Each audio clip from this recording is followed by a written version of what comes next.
अस्सलाम वालेकुम। आज हम नेक्स्ट टॉपिक स्टार्ट करेंगे स्पोर्ट्स फिजिकल थेरेपी का, एल्बो इंजरीज इन स्पोर्ट्स। इस चैप्टर में हम सबसे पहले तो देखेंगे कि मोस्ट कॉमन एक्यूट और जो ओवर यूज या क्रोनिक इंजरीज एल्बो की हैं वो कौन कौन सी हैं, और फिर उनकी असेसमेंट हम कैसे करते हैं। मोस्टली हम सिस्टमेटिक असेसमेंट करते हैं musculoskeletal injuries of the elbow के लिए। फर्दर हम इसमें देखेंगे, एक तो हमने इंजरीज को देख लिया, असेसमेंट हो गई, और एंड पे हम मैनेजमेंट देखेंगे और प्रिंसिपल्स ऑफ रिहेबिलिटेशन, ताकि जो प्लेयर है वो वापस अपनी गेम की तरफ वापस आ सके।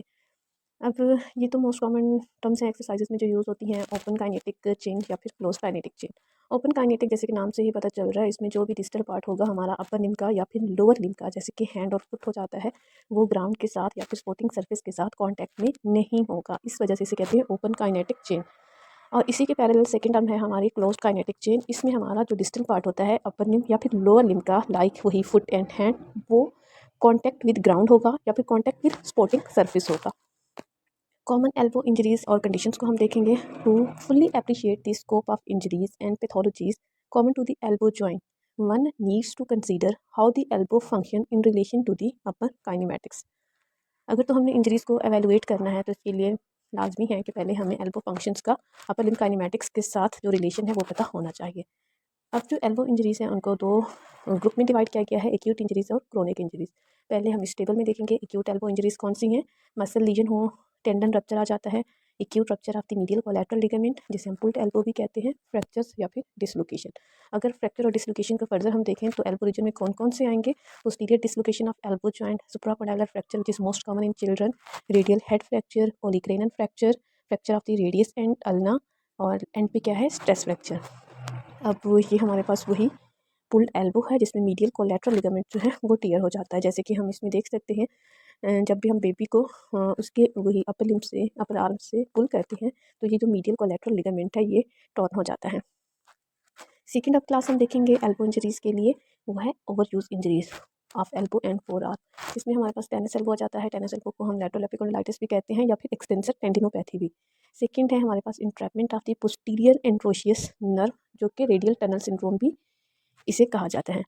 और ओलिक्रेनल बर्साइटिस है, radio humeral bursitis, osteochondritis dissecans of the capitulum, Panner's disease, golfer's elbow जिसे हम मीडियल एपिकोंडाइटिस भी कहते हैं या फिर pronator tendinopathy, medial collateral ligament sprain, ulnar nerve compression, muscle lesions, जैसे कि हमने मसल लीजन पहले हम एक्यूट में भी देखा था, तो ये ओवर यूज में या क्रोनिक में भी हो सकता है। और osteo arthritis of elbow joint. जी है हमारे पास वही पिन जिसे हमने tarsal tunnel radial tunnel syndrome कहा था, जिसमें पोस्टीरियर एंट्रोशियस नर्व जो है उसकी इंट्रैपमेंट हो जाती है। इसमें नर्व हमने याद रखी, पोस्टीरियर एंट्रोशियस नर्व। सेकंड जो हमने टर्म देखी थी ओवर यूज इंजरीज में, होती है हमारे पास ओलिक्रेनल बर्साइटिस, जैसे कि नाम से पता चल रहा था, ओलिक्रेनल प्रोसेस के नीचे जो बर्सा होता है उसकी इन्फ्लेमेशन हो जाती है। और ये वही ओलिक्रेनल बर्साइटिस या फिर पोपाई एल्बो भी कहते हैं। इसमें अगर हम नॉर्मल बर्सा का फंक्शन देखें तो हमें पता है ये फ्लूइड फिल्ड एक स्ट्रक्चर है जो कि कुशनिंग प्रोवाइड करता है अगेंस्ट फ्रिक्शन। एक और टर्म हमने देखी थी ओवर यूज में, ओस्टियोकॉन्ड्राइटिस डेसिकेंस। ओस्टियोकॉन्ड्राइटिस डेसिकेंस जो है वो मोस्टली कैपिचुलम की ज़्यादा कॉमन है। इसमें होता क्या है कि जो आउटसाइड होती है एल्बो की, जिसमें कार्टिलेज प्लस जो सब कॉन्ड्रल बोन होती है वो सेपरेट हो जाएगी मेन बोन से। रीज़न क्या होती है, वो क्यों सेपरेट हो रहे हैं कार्टिलेज और बोन, कि उनकी ब्लड सप्लाई जो है वो कॉम्प्रोमाइज हो जाती है और इसमें पेशेंट को पेन भी होगा। ये वही हमारे पास ओलिक्रेनल ओस्टियोकॉन्ड्राइटिस डेसिकेंस। इसमें हम देख सकते हैं एक पीस जो अलग हमें लग रहा है सेपरेट हुआ हुआ है, ये वही ऑस्टियोकॉन्ड्राइटिस डेसिकेंस ऑफ एल्बो ऑन रेडियोग्राफ्स। एक और कंडीशन हमने देखी थी पेनर्स डिजीज़, एल्बो में ओवर यूज़ में देखी थी, ओवर यूज़ इंजरीज़ में। तो इसमें होता क्या है कि जो हमारी अफेक्टेड एंड ऑफ ह्यूमरस होता है वो फ्लैट हो जाता है। अच्छा, इसकी मैं आगे पिक्चर दिखाती हूँ, उसमें ज़्यादा क्लियर हो जाएगा। फ्लैटनिंग हो रही है वही डिस्टल रेडियस की। ये हेल्दी ह्यूमरस है और रेडियस की सॉरी फ्लैटनिंग हो जाती है। तो ये हेल्दी ह्यूमरस हो गया जिसमें हमें शार्प एंगल मिलता है, और फ्लैटनिंग में क्या है, ये एंगल बिल्कुल ख़त्म हो गया है। तो इस कंडीशन को हम कहेंगे पेनर्स डिजीज़। ये Panner's disease seen in the younger patient population, mostly जो एज जिसमें इन्वॉल्व होती है 5 to 11 ईयर्स में मिलती है, और डोमिनेंट एल्बो में मिलती है Panner's disease. Flattening of capitulum, avascular necrosis, वही ब्लड सप्लाई ना होने की वजह से नेक्रोसिस हो जाती है, बोन फ्लैट हो जाती है।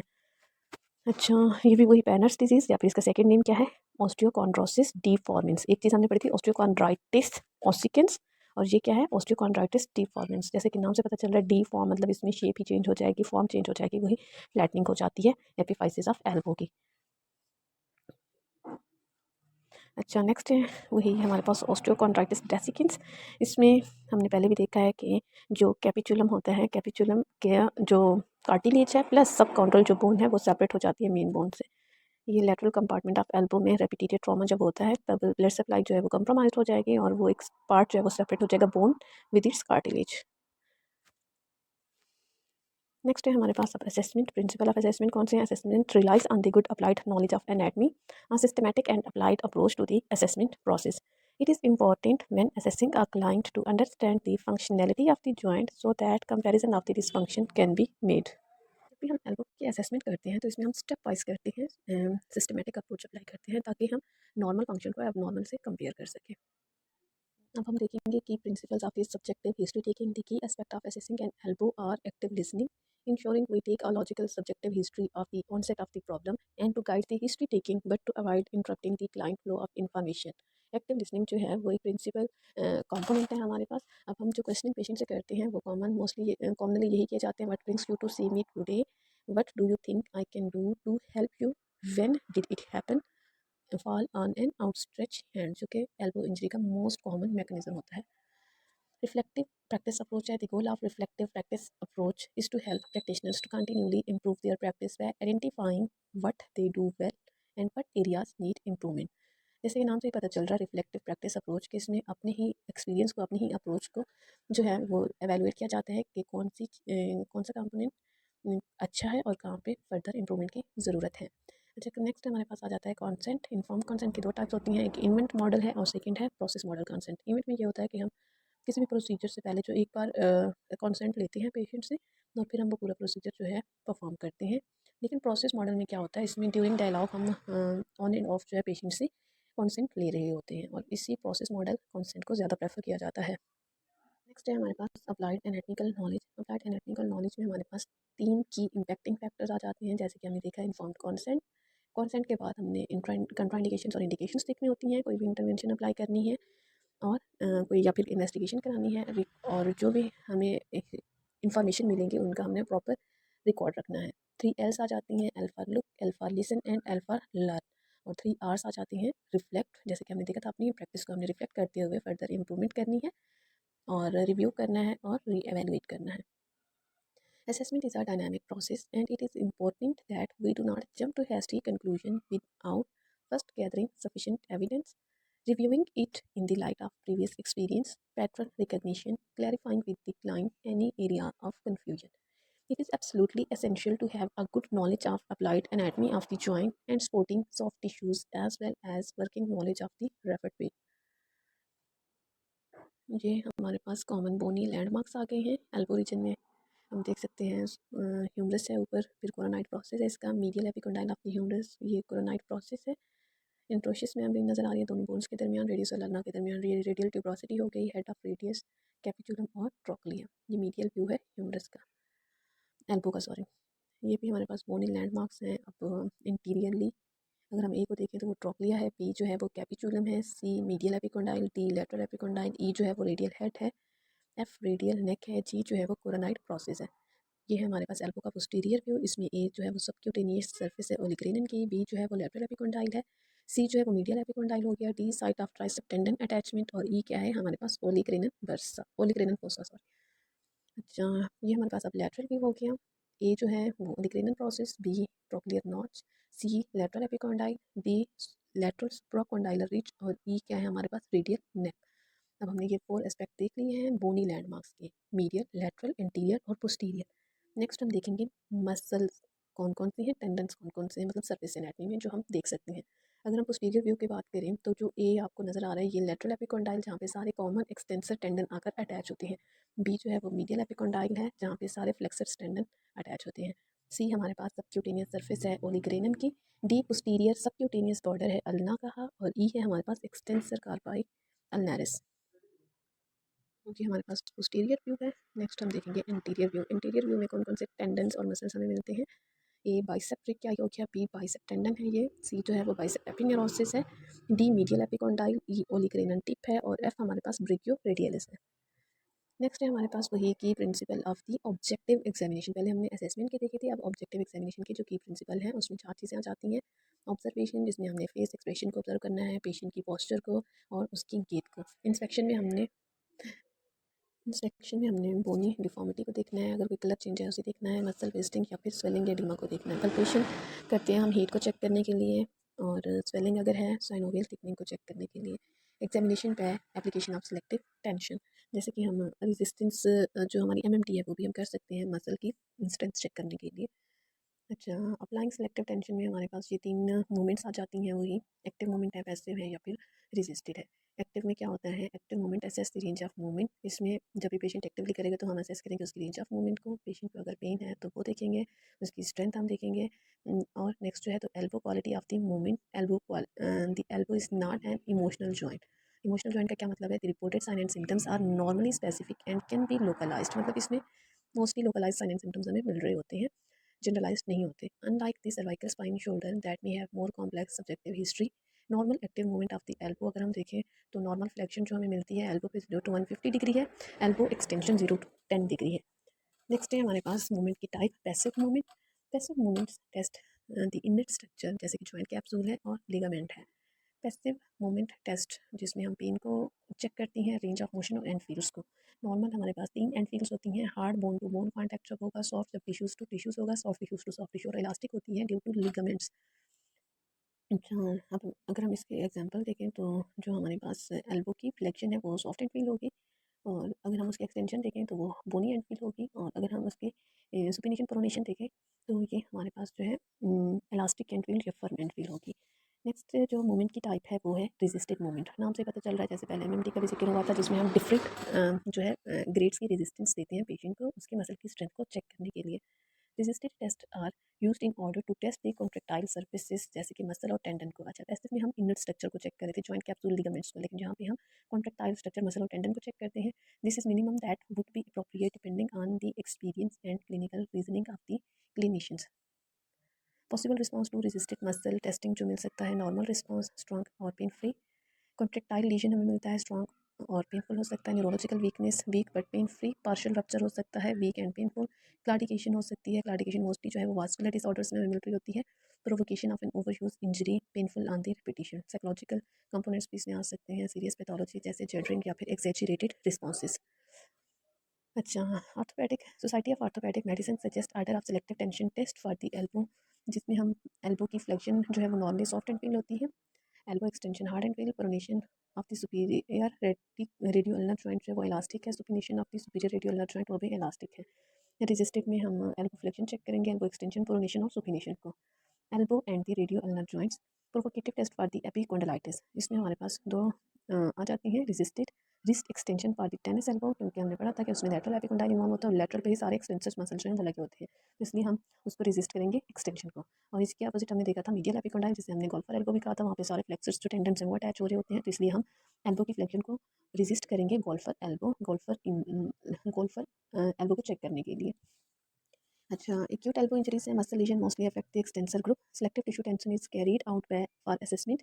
Pen is reported on the resisted muscle contraction. Tendon rupture है, फिर हमारे पास पहले हमने मसल को देखा है और फिर एक टेंडन। टेंडन में जो है वो एक्यूट एवल्जन हो जाती है ट्राइसेप और बाइसेप की, मतलब उनके साथ ही बोन का पीस भी चला जाता है। Tricep tend to be affected more commonly with the excessive deceleration force of all, और जो बाइसेप है is more common associated with weight lifting activities. अब ये याद रखना है कि ट्राइसेप जो है वो डिसलेरेशन के साथ एसोसिएट करती है, और बाइसेप टेंडन की जो इंजरी है वो वेट लिफ्टिंग एक्टिविटीज़ के साथ मोस्टली एसोसिएट करती है। एक्यूट रप्चर इधर require surgical repair. Pulled elbow, जिसमें मीडियल कोलैटरल लिगामेंट जो है वो रप्चर हो रहा था, पोस्टपोन वेल्गस स्ट्रेस जो है इसका मैकेनिज्म हो गया। There is notable limited supination, जब भी पुल्ड एल्बो होगी सुपिनेशन कॉम्प्रोमाइज्ड होगी, और स्पॉन्टेनियस रिकवर अगर if arm stay in sling for 48 hours. ये कोई इतनी सीरियस इंजरी नहीं है, अगर हम 48 आवर्स के लिए आर्म को रेस्ट देते स्लिंग में तो ये ठीक हो सकती है। नेक्स्ट है हमारे पास fractures and dislocation. It is essential that the fractures of the elbow regions are diagnosed early and managed appropriately as the complication rate is higher. Unstable या फिर जो displaced fracture होती हैं should be promptly referred for surgical orthopedic intervention. However, when the articular या फिर cortical surface has less than 2 mm of vertical or horizontal displacement, the fracture may be regarded as stable and as such treated conservatively. Fracture हमारे पास दो तरह के हो सकते हैं, एक तो हमारे पास स्टेबल होते हैं या फिर अनडिस्प्लेस्ड होते हैं, जिनको हम कंजर्वेटिव मेथड से ट्रीट करते हैं। और अगर अनस्टेबल या डिस्प्लेस्ड स्ट्रक्चर हैं तो उनको हम सर्जिकल इंटरवेंशन के थ्रू ट्रीट करेंगे। और डिस्प्लेस्ड कब होगा? जब 2 mm से डिस्टेंस ज़्यादा होगा वर्टिकली या फिर हॉरिजेंटली। और अगर इससे कम है तो फिर ये हमारे पास अनडिस्प्लेस्ड होगा या फिर स्टेबल फ्रैक्चर होगा। मायोसाइटिस ओसिफिकेंस नाम से पता चल रहा है, मायो मीन मसल, साइटिस इन्फ्लेमेशन कहते हैं ओसिफिकेंस बोन्स की वजह से, जिसे हम हेटरोट्रोपिक ओसिफिकेशन भी कहते हैं। क्लासिफिकेशन, मायोसाइटिस ओसिफिकेंस में कैल्सिफिकेशन हो जाती है जब भी कोई मसल के अंदर हीमाटोमा होता है तो वो हीमाटोमा कैल्सिफाई हो जाता है। ये मोस्ट कॉमन होता है ब्रेकियलिस मसल्स में। और कब होता है? जब हम कोई भी इनअप्रोप्रिएट विगरस एक्सरसाइजेस करवाएंगे पेशेंट से, या फिर सुप्राकॉन्डाइलर फ्रैक्चर में भी मायोसाइटिस ओसिफिकेंस हमें मिल सकती हैं। थर्ड जो है इसके डिसलोकेशन जो भी होगी एल्बो जॉइंट पे, वो चीज़ भी लीड करेगी मायोसाइटिस ओसिफिकेंस को। मतलब इसके 3 इंडिकेशंस हो गए मायोसाइटिस ओसिफिकेंस में। अंडरलाइन काज क्या हो सकती है? विगरस एक्सरसाइज हो सकती है, इनअप्रोप्रिएट जो होगी सुप्राकॉन्डाइलर फ्रैक्चर हो सकता है, या फिर डिसलोकेशन हो सकती है। अच्छा, नेक्स्ट है हमारे पास अब पोस्टीरियर डिसलोकेशन, जो कि कॉन्टैक्ट स्पोर्ट्स में है। मैकेनिज्म अब इसका हो गया, कॉन्टैक्ट स्पोर्ट्स में पोस्टीरियर डिसलोकेशन ऑफ एल्बो जो है वो होती है। इसमें होगा क्या? The impairment of the vascular supply to the forearm is the major complication. The assessment of the pulses distal to dislocation is essential. If pulses are absent, then urgent reduction is required. Loss of extension range occur after dislocation. Supracondylar fracture next condition है। इसका mechanism for on and outstretch hand है, common है बच्चों में। और इसको mostly हम close detection या फिर पिंस के थ्रू जो है वो ट्रीट करते हैं। रेडियल हेड फ्रैक्चर है, इसकी 4 टाइप्स होती हैं। मैकेनिज्म इसका वही fall on and outstretch hand हो गया। ओलेग्रेनन का फ्रैक्चर हो सकता है, फ्रैक्चर रेडियस और अल्ना दोनों का हो सकता है, या फिर इसका स्ट्रेस फ्रैक्चर हो सकता है। अच्छा, रेडियस हेड फ्रैक्चर है, अब इसकी जो टाइप 1 है वो नॉन डिस्प्लेस्ड होती है, जिसे हम स्टेबल फ्रैक्चर भी कहते हैं। तो इसमें हम स्प्लिंटिंग कर देती हैं, ग्रेड ए की मोबिलाइजेशन कराती हैं, और जो टाइप 1 फ्रैक्चर है वो 6 to 8 वीक्स में हील हो जाता है। टाइप 2 जो है वो डिस्प्लेस्ड फ्रैक्चर है, और इसमें सर्जिकल इंटरवेंशन चाहिए होती है। टाइप 3 में भी सर्जिकल एक्सीजन हम करते हैं, और टाइप 4 में हम प्रेजेंस ऑफ डिसलोकेशन, मतलब फ्रैक्चर के साथ साथ डिसलोकेशन भी होगी तो उसमें भी हम सर्जिकली ट्रीट करेंगे। अब है हमारे पास fracture of radius and ulna. Mechanism of an injury इसका भी वही, forearm bones is a fall on and outstretch hand हो गया। 2 टाइप्स ऑफ डिसलोकेशन हो सकते हैं, मॉन्टेजिया और ग्लेजी। मॉन्टेजिया में क्या होता है? अल्ना का फ्रैक्चर होता है, अल्ना का फ्रैक्चर की वजह से जो रेडियस हेड होता है वो डिसलोकेट कर जाता है, ये हो गया मॉन्टेजिया फ्रैक्चर। ग्लेजी इंजरी में या ग्लेजी फ्रैक्चर में क्या होता है? अब उसके अपोजिट होगा, यहाँ पे रेडियस का फ्रैक्चर होगा जिसकी वजह से अल्ना डिसलोकेट हो जाएगी। ओवर यूज इंजरीज आ जाती हैं, टेनिस एल्बो, ये हमने पहले भी देखा था। सेकंड नेम लैटरल एपिकोंडाइटिस है, एक्सटेंसर टेंडिनोपैथी भी कहते हैं, या फिर रैपिड स्पोर्ट्स भी कहते हैं। इसमें जो हम इसको करते हैं मोबिलाइजेशन विद मूवमेंट के साथ जो है वो ट्रीट कर रहे होते हैं, या फिर आर्थोटिक्स डिफरेंट देकर उससे हम कर रहे होते हैं।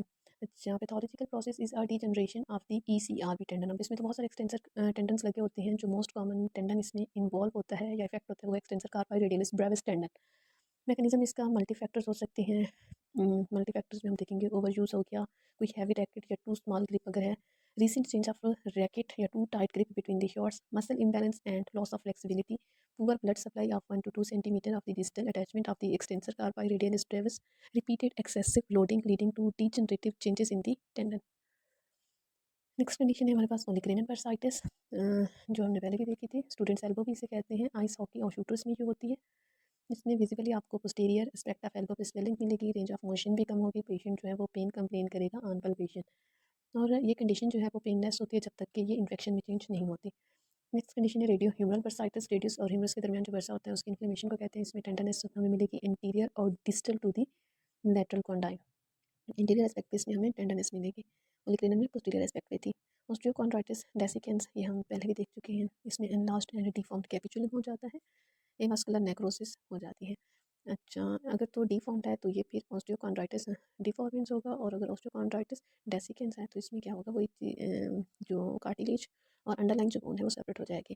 टेंडर्स भी हम देख चुके हैं पहले, जिसमें फ्लैटनिंग हो जाती है, वो जो एक शार्प एक्यूट एंगल होता है वो डिसअपियर हो जाएगा। गोल्फर एल्बो मीडियल एपिकोंडाइटिस भी कहते हैं, फ्लेक्सर टेंडिनोपैथी कहते हैं, या फिर प्रोनेटर टेंडिनोपैथी भी हम इसे कहते हैं। प्रोनेटर टीरीज इसमें मोस्ट कॉमन इफेक्ट होता है। इसके अलावा जो मसल इन्वॉल्व होगा वो है रेडियलिस। अब हमने गोल्फर और एल्बो के मसल्स याद रखने हैं। गोल्फर में 2 मसल्स इन्वॉल्व होते हैं, प्रोनेटर टीरीज, इस वजह से इसे प्रोनेटर टेंडिनोपैथी कहा था। और एक फ्लेक्सर टेंडन जो है वो भी इसमें जो है इफेक्ट हो सकता है, और वो कौन सा होता है? Flexor कार्पाई radialis. एक्सटेंसर में हमारे पास कौन सा था? लैटरल एपिकोंडाइटिस में एक्सटेंसर कार्पाई रेडियलिस ब्रेविस। ये मीडियल कोलैटरल लिगामेंट स्प्रेन हो सकता है ओवर यूज़ की वजह से, या फिर एक्सेसिव वेल्गस स्ट्रेस जैसे कि थ्रोइंग एक्टिविटीज़ में होता है। अल्नर नर्व की कंप्रेशन हो सकती है, ये हमने पहले भी पढ़ा हुआ है। गोयान कैनाल सिंड्रोम भी जिसे कहते हैं। मसल लीजन्स हो सकते हैं, माइनर मसल टीयर जो है 2 मसल बेलीज में होते हैं। Acute lesions have been dealt with earlier in overtraining या फिर ओवर यूज सिचुएशंस। मसल्स में be subjected to delayed onset of muscle soreness, जिसे हम डोम्स भी कहते हैं। ऑस्टियोकॉन्ड्रोसिस ऑफ द एल्बो भी हो सकता है, जिसे हम कहते हैं सूडो ब्लॉकिंग। अब एक्यूट ट्रीटमेंट है हमारे पास। एक्यूट ट्रीटमेंट में हम क्रायो दे रहे होते हैं, आइस थेरेपी, अल्ट्रासाउंड कर सकते हैं पल्स नॉट पे लो इंटेंसिटी के साथ। मसल्स जो है वो डिग्रेनुलेशन की वजह से हिस्टामिन रिलीज़ करते हैं। कार्टिकोस्टेरॉइड्स दे सकते हैं पेन के लिए। जो हमारे पास सीएसपी होती हैं, क्लिनिकल गाइडलाइंस, वो भी हम दे सकते हैं for the use of injection therapy by the physiotherapy therapist provides guidance on the management of the anaphylactic shock. Stop delivery of drug, call medical help, administer adrenaline and administer CPR. Graded transfer massage भी हम कर सकते हैं। इसमें accurate localization to the exact side of the lesion, जहाँ पे भी pen होगा, लीजन होगा, उसी पे ही हम ट्रांसफर डायरेक्शन में जो है वो मसाज अप्लाई करते हैं। ग्रेडेड जैसे कि नाम से ही पता चल रहा है, जो इंटेंसिटीज वाइज वेरी करता है, लो से लेकर हाई तक। अच्छा, एम्स क्या होते हैं हमारे पास इस मसाज के? टू प्रोड्यूस थेराप्यूटिक मोमेंट, ताकि हमें थेराप्यूटिक मोमेंट्स मिल सके, पेन रिलीफ हो सके, और produce traumatic hyperaemia in chronic lesion, improve functional movement. Contraindications इसके क्या है? इन्फेक्शन में आपने ये मसाज नहीं करना, और रोमाटाइड आर्थराइटिस में। ये वही मोबिलाइजेशन है अब हमारे पास। पहले हमने मसाज देखा है, अब है grade A mobilization. Is an active passive या फिर एक्टिव असिस्टेड मूवमेंट ये हो सकती है within the client pain free range of motion. Grade A mobilization is proceeded by adding graded transfer friction massage. हम इन दोनों चीज़ों को एक साथ भी कर सकते हैं, मसाज पर प्लस मोबिलाइजेशन। 5 की एम्स हैं हमारे पास मसाज के। Promote tissue agitation to prevent stationary attitude of fibres, to apply longitudinal stress, to promote normal function, to reduce loose body. It is recommended this is practised on the post graduate course. ये topic हमारा complete हो गया elbow joint का। इसमें हमने main elbow की anatomy देखी थी, फिर हमने उसकी कॉमन इंजरीज देखी थी, एक्यूट और क्रोनिक, उनकी असेसमेंट देखी है, और एंड पे हमने मैनेजमेंट देखी है। नेक्स्ट इंशाल्लाह मिलेंगे किसी और टॉपिक के साथ, तब तक के लिए अल्लाह हाफिज़।